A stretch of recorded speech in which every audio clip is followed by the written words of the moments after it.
What's going on, guys? Another pricing video for PlayStation 3 today. We're not pricing this one. I just thought that it would be fun to throw it up there while I was going through my other stuff here.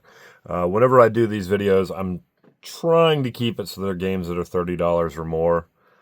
Just because for older consoles, especially like PS3, 360, PS2, anything over $30 that you didn't already have, you're gaining something, and that seems worthwhile enough. Sorry, drinking coffee while making a video. Bad idea, but let's get on with that. Honorable mention today. This is a new one. I don't buy video games without their cases. But when you find a copy of Afro Samurai for $3.99 or $4.99 at a Goodwill, you have to have it. I hate that I don't have the case. This is the only game in my entire house that I own that does not have a case. But I just wasn't going to pass that one up. This one's worth close to $40. Not without the case, but so be it. All right, let's start this video off right now. First up today, sorry, I got a cheat sheet here. Prince of Persia Trilogy. I actually own all of these separate as well on the original Xbox, and they're not worth anything. But these trilogies on the PS3, just from going through and pricing, these are climbing. I was actually pretty impressed, and I'm assuming some of it's trophy support and just the HD remastering. That, and you get to play it on hardware that's a little bit newer, so that makes sense to me. I love Sands of Time. I was big on Sands of Time. I actually want to go through it again. It's kind of gross. Warrior Within, real good. Two Thrones, honestly, don't remember anything about it.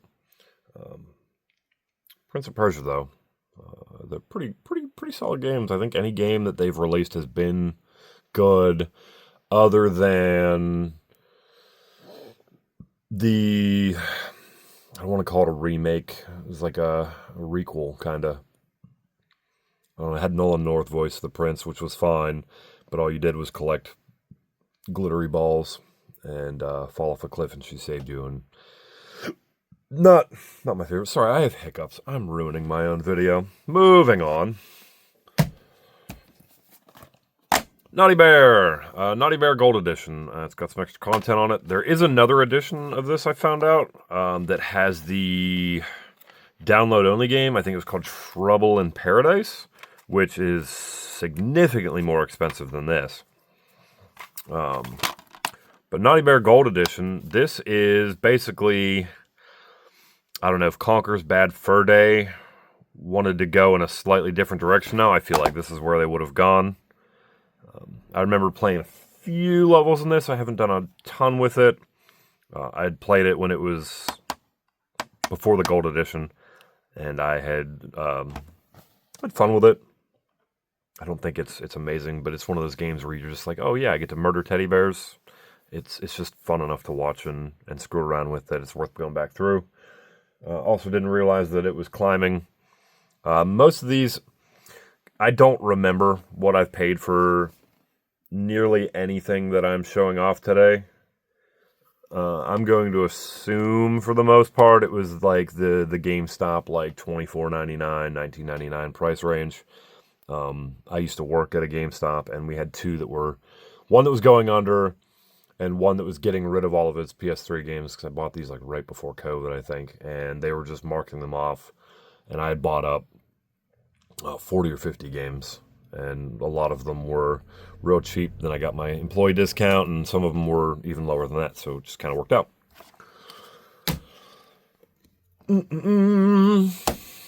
Wet. I've actually played through this one. When I saw the cover, when I originally bought it, and I saw the back, I was like, oh, okay, it's like they're going for a less silly female-fronted Devil May Cry, which they did not do that. I'm wrong. But it has Bethesda's name on it, and I think that's probably part of why it's climbing. Unfortunately, the artwork is ripped a little bit there. I beat this game because whenever I got it, I was actually looking for it for a while. I was looking for games that were similar style to like the third-person action hack and slash. And I remember not loving it, not hating it, but the fact that it's climbing up now too is kind of funny. That's another one I'll have to revisit just to see why I don't remember it as fondly as some other ones. But yeah, cool one to have.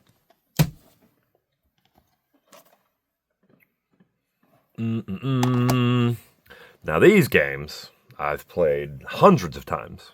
Ratchet and Clank 1, 2, and 3. 2 being... Ooh, is 2 still my favorite? No, I would say 2 is now my second favorite, and 3 is probably my third favorite in the Ratchet and Clank series. So that's kind of fun.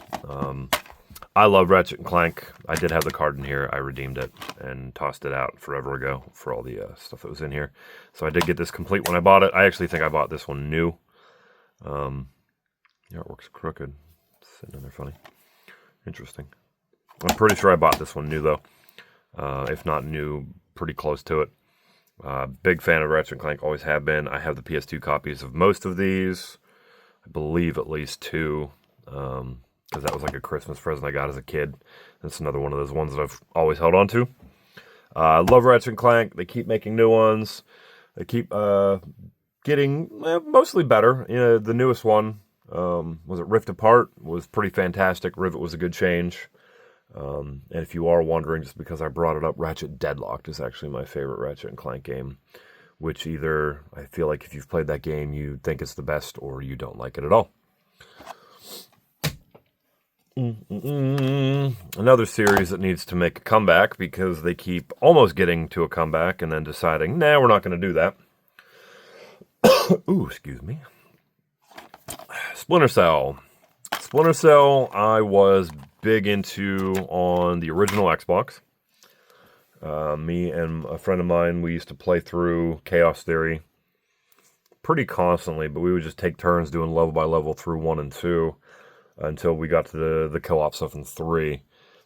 I don't like stealth games, but I love Splinter Cell. I do not like sneaking. If they say, hey, stealth is optional, I'm going to set off an explosion at the door and run in screaming.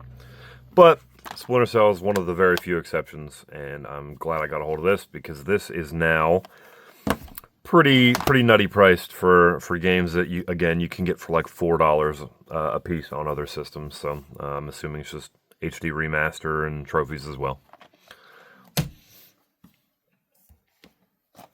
Surprise, surprise! Another collection's on this because they keep climbing in price. A little bit different in this case though. Like these are, as far as I know, the definitive editions of Sly. I do have the originals of 1 and 2. I don't think I have my 3 anymore, which is kind of odd, but I keep seeing that happening for some reason in my PS2 collection. I was odd as a kid, and years ago, before I really started sitting down and collecting it all, I was selling off stuff whenever it would spike in price, just because my job was kind of touchy at the time. But Sly games, I love them.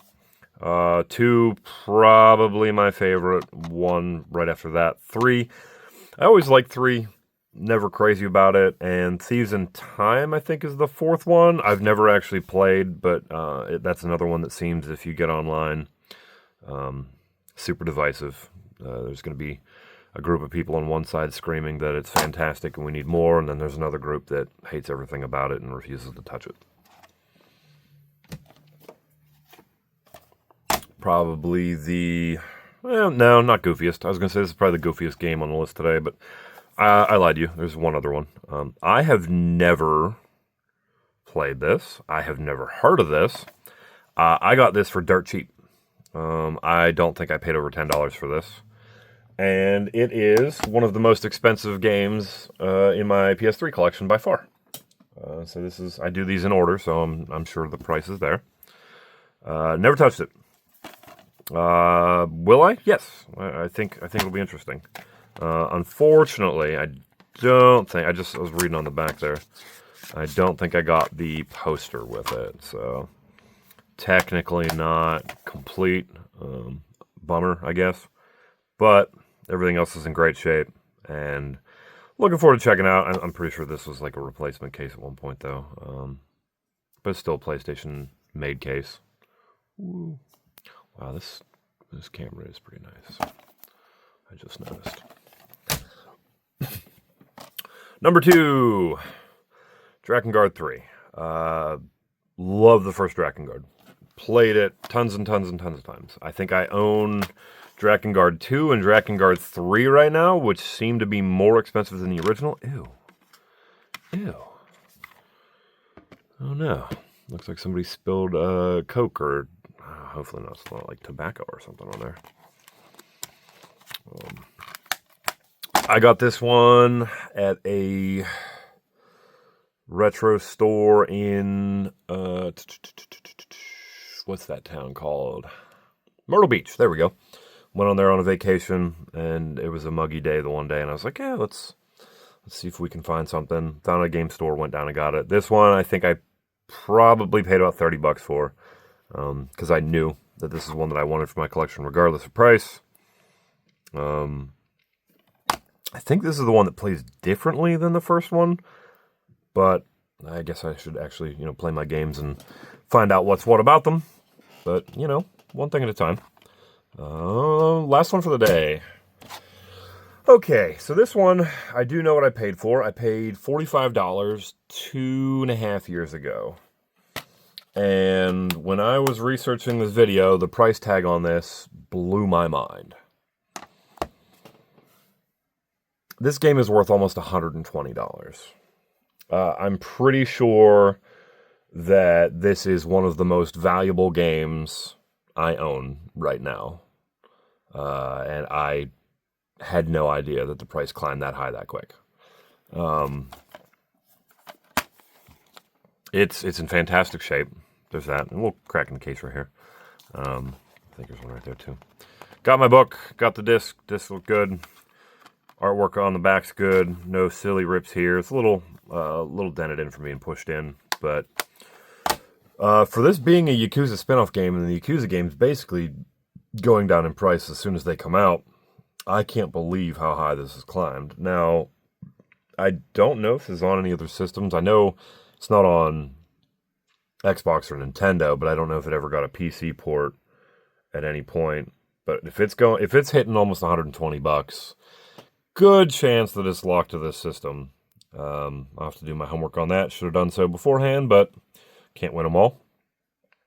So yeah, this is, as of right now, this is going in the channel's Hall of Fame for most expensive game I've shown, and it's kind of nuts.